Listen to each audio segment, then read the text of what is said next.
ನಿಮ್ಮ ಹಳೆಯ ಒಡವೆನ ಅಧಿಕ ಬೆಲೆಗೆ ಮಾರಬೇಕೆ? ಅಟಿಕಾಗೆ ಕಾಲ್ ಮಾಡಿ 8803000300. Attica gold company. ಮೊಹಮ್ಮದ್ ಜಿನ್ನ ವಿರೋಧಿಸಿದ ನಂತರ ಈಗ ಯಾರಾದ್ರೂ ವಿರೋಧಿಸುತ್ತಿದ್ರೆ ಅದು ಕಾಂಗ್ರೆಸ್ ಪಕ್ಷ, ಅದರಲ್ಲೂ ಕೆಪಿಸಿಸಿ ಅಧ್ಯಕ್ಷ ಹೇಳಿದತ್ತೆ ಅಂತ ನೋವಿನ ಸಂಗತಿ. ನನಗನ್ಸುತ್ತೆ ಎಂಥ ಸಂದರ್ಭದಲ್ಲೂ ಕೂಡ ಒಂದೇ ಮಾತರಮ್ಮನ್ನ ನಾವೆಲ್ಲರೂ ಒಟ್ಟಾಗಿ ಹಾಡಬೇಕು. ಅದು ದೇಶಭಕ್ತಿಯ ಸ್ವಾತಂತ್ರ್ಯ ಹೋರಾಟದಲ್ಲಿ ಸ್ವಾತಂತ್ರ್ಯ ಹೋರಾಟಗಾರರಿಗೆ ಸ್ಫೂರ್ತಿಯನ್ನು ಕೊಟ್ಟಂಥ ಒಂದು ಬಹುದೊಡ್ಡ ಗೀತೆ. ಆ ಹಿನ್ನೆಲೆಯಲ್ಲಿ ಕಾಂಗ್ರೆಸ್ ಪಕ್ಷ ಅದನ್ನು ಏನು ನಿರ್ಧಾರ ಇದೆ ಅದನ್ನು ಸರಿಪಡಿಸ್ಕೊಳ್ಳೋದು ಒಳ್ಳೆಯದು. ಅದರಿಂದ ರಾಷ್ಟ್ರ ಗೌರವ ಸಿಗುತ್ತೆ ಅಂತ ನನ್ನ ಯೋಚನೆ. ಮೊಹಮ್ಮದ್ ಜಿನ್ನನ ನಂತರ ಯಾರಾದರೂ ವಿರೋಧಿಸಿದ್ರೆ ಇದ್ರೆ ಒಂದೇ ಮಾತರಮ್ಮನ್ನ ಅದು ಕಾಂಗ್ರೆಸ್ ಪಕ್ಷ, ಅದರಲ್ಲೂ ಕರ್ನಾಟಕ ಕಾಂಗ್ರೆಸ್ನ ಕೆಪಿಸಿಸಿ ಅಧ್ಯಕ್ಷ ಈ ರೀತಿ ಹೇಳಿದ್ದು ನೋವಿನ ಸಂಗತಿ.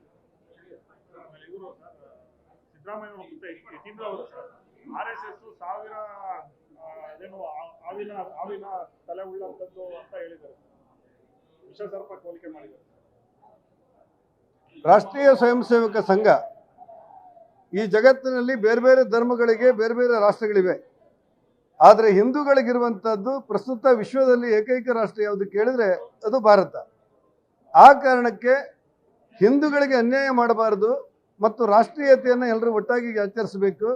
ನನಗಿಂತ, ನನ್ನ ಜಾತಿಗಿಂತ, ನನ್ನ ಧರ್ಮಕ್ಕಿಂತ ನನ್ನ ದೇಶ ದೊಡ್ಡದು ಅನ್ನುವಂಥ ಸಿದ್ಧಾಂತ ಇರಬೇಕು ಅಂತ ಹೇಳಿ ರಾಷ್ಟ್ರಭಕ್ತಿಯನ್ನು ಪ್ರಸರಿಸುವಂಥ ಒಂದು ದೊಡ್ಡ ಸಂಸ್ಥೆ ಜಗತ್ತಲ್ಲಿ ಯಾವುದು ಕೇಳಿದ್ರೆ ಅದು ರಾಷ್ಟ್ರೀಯ ಸ್ವಯಂ ಸೇವಕ ಸಂಘ. ಈಗ ಅದನ್ನು ನಿಯಂತ್ರಣ ಮಾಡಬೇಕು ಅಂತ ಏನು ಕಾಯ್ದೆಯನ್ನು ತರಲಿಕ್ಕೆ ಕರ್ನಾಟಕ ಕಾಂಗ್ರೆಸ್ ಹೊರಟಿದೆ.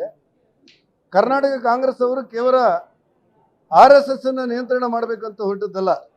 ಮುಂಬರುವಂಥ ದಿನಗಳಲ್ಲಿ ಬರೇ ಕರ್ನಾಟಕ ರಾಜ್ಯದಲ್ಲಿ ಸುಮಾರು 5 ಲಕ್ಷದ ಚೌತಿ ಮಾಡುವಂಥ, ಉತ್ಸವ ಮಾಡುವಂಥ ಸಂಸ್ಥೆಗಳಿವೆ ಕರ್ನಾಟಕ ರಾಜ್ಯದಲ್ಲಿ ಒಂದು ಅಂದಾಜಿನ ಪ್ರಕಾರ.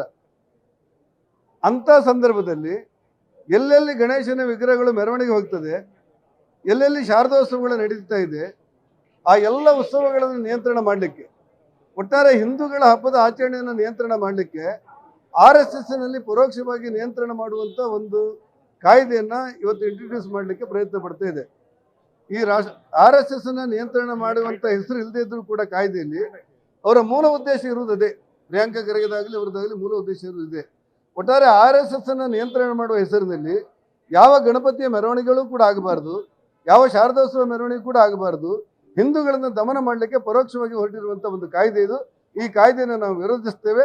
ಅದೇನೇ ಅನಾಹುತ ಆದರೂ ಕೂಡ ತಡಿತೇವೆ.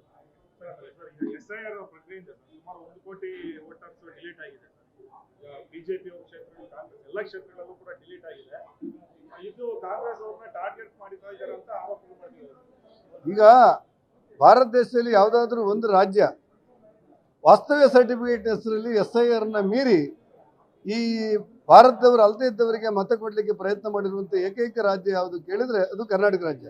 ಹಾಗಾಗಿ ಇವರೊಂದು ಸುತ್ತೋಲೆ ತರ್ತಾರೆ, ವಾಸ್ತವ್ಯ ಸರ್ಟಿಫಿಕೇಟನ್ನು ವಿಲೇಜ್ ಅಕೌಂಟೆಂಟ್ ಕೊಡಬೇಕು, RI ಕೊಡಬೇಕು, ತಹಶೀಲ್ದಾರ್ ಕೊಡಬೇಕು ಅಂತ ಹೇಳಿರ್ತಾರೆ. ಇಷ್ಟು ಮಾಡಿಯೂ ಊರಲ್ಲಿ ಇಲ್ಲದೆ ಇದ್ದವರು, ದೇಶದಲ್ಲಿ ಇಲ್ಲದೆ ಇದ್ದವರು, ದೇಶವಾಸಿಗಳೇ ಅಲ್ಲದೆ ಇದ್ದವರು, ಇವತ್ತು ಕಾಫಿ ತೋಟಕ್ಕೆ ಬಾಂಗ್ಲಾದೇಶದಿಂದ ಕೆಲಸ ಬಂದು ನಾವು ಭಾರತೀಯರು ಅಂತೇಳಿ ಕಾಂಗ್ರೆಸ್ಸಿಗೆ ಓಟ್ ಹಾಕುವವರು, ಅವರಿಗೆ ಸ್ವಲ್ಪ ತೊಂದರೆ ಇರ್ಬೋದು.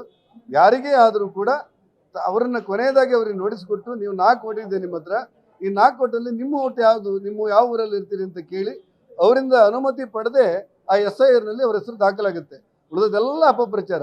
ಹಾಗಾಗಿ ವಿದೇಶಿಗರೇ ಓಟನ್ನು ಕೊಡಬೇಕು ಅನ್ನುವಂಥ ಪ್ರಯತ್ನಗಳನ್ನು ಕಾಂಗ್ರೆಸ್ ಮಾಡೋದಿದ್ರೆ ಅದನ್ನು ಬಿಡಬೇಕು ಅನ್ನೋದು ನಮ್ಮ ಆಗ್ರಹ.